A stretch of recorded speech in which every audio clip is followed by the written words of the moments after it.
A CM Punk ally has been released by AEW. Plus, WWE stars have commented on CM Punk's release. And a major LA Knight WWE contract update we've got for you today. It's all in the Cultaholic Wrestling news right now. CM Punk news, because it's been a bit quiet. PW Insider sharing with us today following the termination of CM Punk this past weekend. They have learned that Chris Guy, aka Ace Steel, was released by AEW. Why did he change his ring name? Chris Guy. Chris Guy. That's such a good name, isn't it? Ace Steel's gone. I think this is to the surprise of absolutely nobody. He is a man who was hired seemingly to just be there and be CM Punk's mate. Hey, it's just good work if you can get it. But he is now gone from the company. He was the original trainer of Punk, Colt Cabana. He'd been hired as a coach and producer by the company after being released by WWE, where he was a performance center coach, NXT producer. And he was on camera with CM Punk a little bit. What did you think of his on-camera work? I enjoyed the bit where he was sort of G'ing up CM Punk before All Out last year. So there was some good fire in Ace Steel. They tag teamed as well, I believe, in TNA. There's photos that did the rounds of Ace Steel and CM Punk as a tag team in TNA. Do you know what? I thought there's a great energy to him. Yeah. A really good energy to him. And I'm cautious as to what this release really is what's going to happen with this release. So, because he was fired after the All Out thing, and then he was rehired. Again, at the insistence of Punk to be basically Punk's assistant. And then it ended up, they made the agreement that he would work from home. So he would sort of do the role of like working with Punk on Collision, but via Zoom and stuff like that. Really messy business. There have been a few talks, according to PW Insider, over the last month that said AEW were looking for somewhere in Florida where Steel could train and work with some of the talent. But obviously that's not going to happen now. CM Punk got let go last weekend and probably Ace Steel may have seen something coming, and he was let go yesterday. Is this not a bit of a legal minefield, I do wonder? Possibly. It depends if he requested his release because he doesn't want to be there without Punk, and obviously Ace Steel as a man is probably not very well liked backstage as well. It's best for all parties. I don't know the specifics of the contract, obviously. It has been reported that the contract was meant to expire toward the end of next year, so he was going to be there for a little bit longer. I just think maybe bit off more than he could chew. Oh, he's done it! Come on. It's Friday, baby. So a lot of people have been talking about CM Punk possibly making a return to WWE. We did a breakdown of it on the podcast feed yesterday, if you want to check that out. Booker T spoke about it on his podcast, particularly about his times working with CM Punk on WWE Backstage. Saying he was easy to work with, but he was kind of standoffish. Him and I were acquaintances, and we handled business just like what you said a second ago. You don't really have to like who you're working with to work with them. Hey, Tom?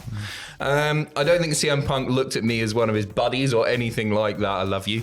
I've never been one of the guys to call CM Punk on the phone. He didn't get in my way. I didn't get in his way. And I think that's the way it should be when you're working in the workplace. So just a professional relationship between the pair. Strictly professional. Now, Zelina Vega has also spoke about CM Punk. Now, the reason that CM Punk came up in conversation in her interview with Newsday is because a few people thought that her putting a red X on X was a way of sort of throwing out solidarity to CM Punk after his release, because it's to do with that. So when they asked about that, Zelina Vega went, no. It was to do with the fact that Rey Mysterio had a jacket on that had an X through Dominic's face. Yes. So it was in reference to that rather than the CM Punk thing. But she said, I wish him the best. Would be great to see him again. Absolutely. I don't know much about his situation with AEW, but I've always had a fantastic relationship with CM Punk. She said there's been so many reasons that she'd like to see a Punk return, and not just for her, but for the fans. She said he's always been a fantastic person. There's layers to people, and when people are just so hung up on the outer layers of what a person can be, you get stuck there. She'd get this off Trek, hadn't she? This is the Onion thing. She then told CM Punk to get out of her swamp. And that she ain't the sharpest tool in the shed. And if you want to stay there, that's great. But you get to know the core of a person That's where I like to hang out. To me, Punk has been nothing but great. That's good to hear, isn't it?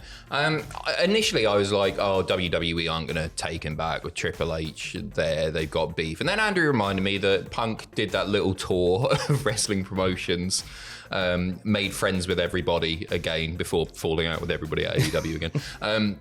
And I think if the finances match up, like, he's still a massive draw. And I've seen like people going, oh, you know what, if Punk came back at this point, he would get booed out of the building. No, he wouldn't. No, are you kidding? I think if you wait a little bit, especially if you wait until, let's just say, Royal Rumble, that music hits, people are going to be absolutely pumped to see him. Even if it's just a short little thing on the road to WrestleMania, blow off a WrestleMania, have Triple H bury him again. Fantastic stuff. No.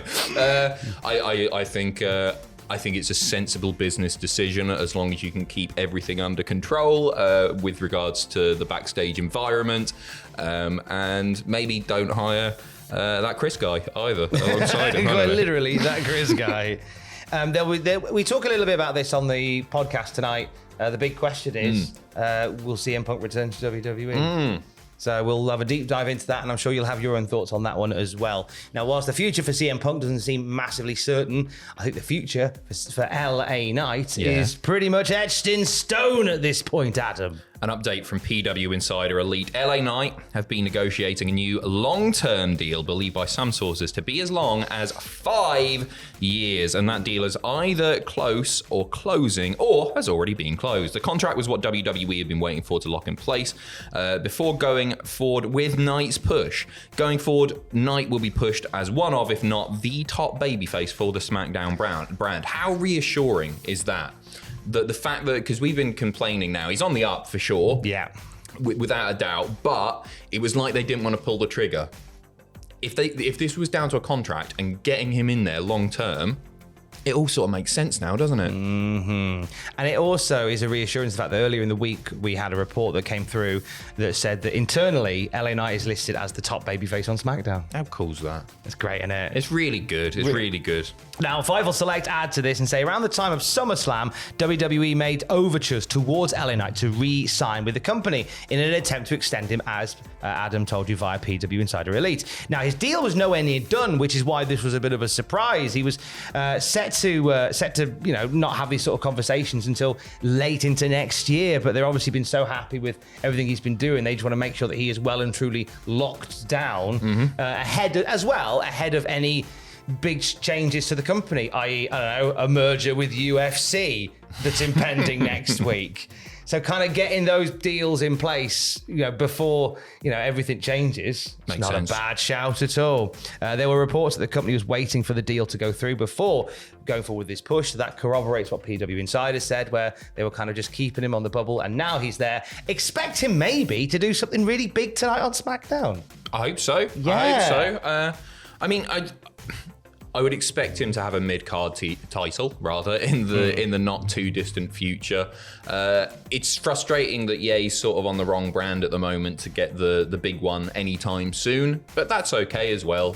You got the draft next year. He'll get there in the end, I think. I can see him being a great world heavyweight champion. Yeah, if he ends up on the relevant brand. It's I think it's a really, really exciting time. I think WWE, their TV right now is must-see TV, and I've not felt that way about WWE for quite a while, but over the last year or so, but actually a little bit longer, I think they're hitting it out of the park.